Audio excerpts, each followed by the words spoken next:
Salut, bienvenue dans cette nouvelle vidéo. Donc aujourd'hui on va parler de la fête givrée saison 2 à Disneyland Paris, donc qui aura lieu du 4 juin au 18 septembre. Voilà, du 4 juin au 18 septembre. Donc par rapport à l'année dernière, ça c'est un petit peu plus tard, puisque l'année dernière il me semble que ça terminait le 13, je crois que ça terminait le 12 ou le 13.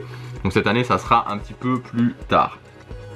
Alors dans cette vidéo je vais vous donner d'abord ce qui va se passer pendant cette fête givrée, le Frozen Summer Fun, et ensuite mon avis, puisque a priori ça va pas beaucoup changer de l'année dernière. J'y suis allé l'année dernière et donc je vais pouvoir vous expliquer pour moi si vous devez y aller, si vous devez pas y aller, quel est mon point de vue, c'est bien, c'est pas bien, et comment, et par rapport aux autres saisons, ce que j'en pense par rapport aux autres saisons.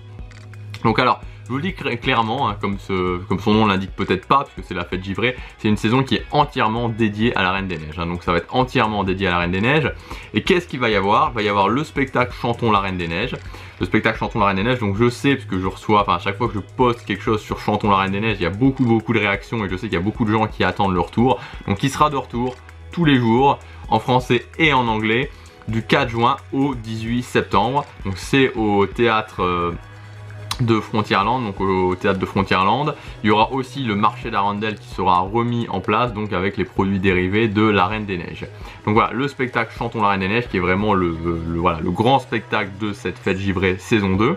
Ensuite vous allez avoir l'hommage à la Reine des Neiges. Donc l'hommage à la Reine des Neiges c'est tout simplement Anna et Elsa sur un char qui défile tout le long de la route de la parade. Donc c'est une fois dans un sens, une fois dans l'autre, et c'est là aussi plusieurs fois par jour, hein. Donc c'est pas quelque chose, enfin souvent les gens sont un petit peu entre guillemets, enfin s'attendent à quelque chose de différent, et voilà, on voit juste les deux princesses défiler sur un char. Mais ça reste quand même assez, sympa avec la neige qui tombe, etc. sur Main Street, c'est quand même relativement sympa.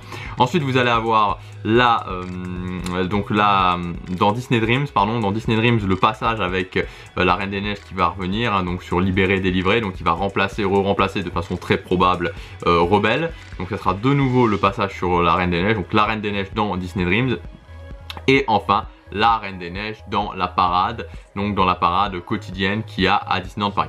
Donc voilà globalement le programme qu'il y a pour la fête givrée 2, donc le Frozen Summer Fun numéro 2. Donc comme je le pensais, comme je l'avais dit au début d'année, comme je le pensais, comme ça s'est vérifié, cette année 2016 à Disneyland Paris va être une année qui va être dans la continuité de l'année 2015, puisque voilà, ils préparent vraiment le 25e anniversaire, et je pense que vu qu'ils sont en train de préparer le 25e anniversaire, ils sont pas du tout occupés à lancer des nouveautés cette année, même si évidemment il y a eu la forêt de l'enchantement, le nouveau spectacle, et même s'il y a beaucoup de choses au niveau des personnages, c'est à dire que cette année ils ont vraiment mis l'accent sur les personnages, donc d'une part pour compenser avec les rénovations très nombreuses qu'il y a au parc Disneyland, et d'autre part aussi pour répondre à cette demande des gens, puisque de plus en plus depuis quelques temps, l'année dernière notamment, il y avait beaucoup de gens qui disaient qu'il n'y avait pas assez de personnages.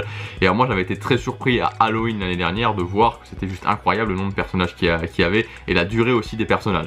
À Halloween l'année dernière, Jack il était là de 10h à 19h, quoi. Donc c'est assez incroyable. Donc voilà pour cette fête givrée. Alors moi mon avis maintenant, c'est que voilà, si vous êtes fan de la Reine des Neiges, si vous avez envie d'aller à Disneyland Paris l'été, donc pour profiter de ce que offre Disneyland Paris de sympa l'été, c'est-à-dire des journées longues de 8 h avec les heures de magie en plus jusque 23 h. Très généralement il fait chaud. Alors bon, moi j'y suis allé assez souvent l'été, 4 ou 5 fois l'été. L'été dernier notamment il faisait extrêmement chaud quand j'y suis allé, mais extrêmement chaud. Et en 2012 il faisait froid. Bon ça dépend, mais bon en vrai c'est vrai que de toute façon en termes de probabilité l'été c'est là où vous avez le plus de chances qu'il fasse beau et chaud. Vous pouvez profiter de la piscine, comme les journées sont longues, bah ouais il y a cet aspect là. Donc ça c'est tout le charme de Disneyland Paris l'été. Alors maintenant, au niveau de la thématisation du parc, moi ce qui m'avait un petit peu déçu l'année dernière par rapport au Frozen Summer Fun, la fête givrée, c'est que c'était très peu thématisé. Il y avait très peu de thématisation, il n'y avait même pas de thématisation spéciale à l'entrée du parc, vous savez, avant la gare de Main Street où on voit en général le truc, l'espèce de sigle lumineux pour Noël ou pour Halloween, etc. Là il n'était même pas thématisé. Donc voilà, la thématisation n'est pas extraordinaire, mais si vous êtes fan de la Reine des Neiges, si vous avez envie de profiter du Disneyland Paris quand il fait beau avec des longs horaires, ça peut être très intéressant. Maintenant, si vous êtes plus dans une optique magie, si vous êtes plus dans une optique thématisation, alors là je vous conseille vivement d'attendre soit Halloween soit Noël, parce que effectivement Noël, à Noël il y a de très fortes chances que ce soit encore une fois sur la Reine des Neiges, même si c'est pas annoncé très clairement actuellement. Voilà ce que je voulais vous dire dans cette vidéo, on se retrouve bientôt, salut.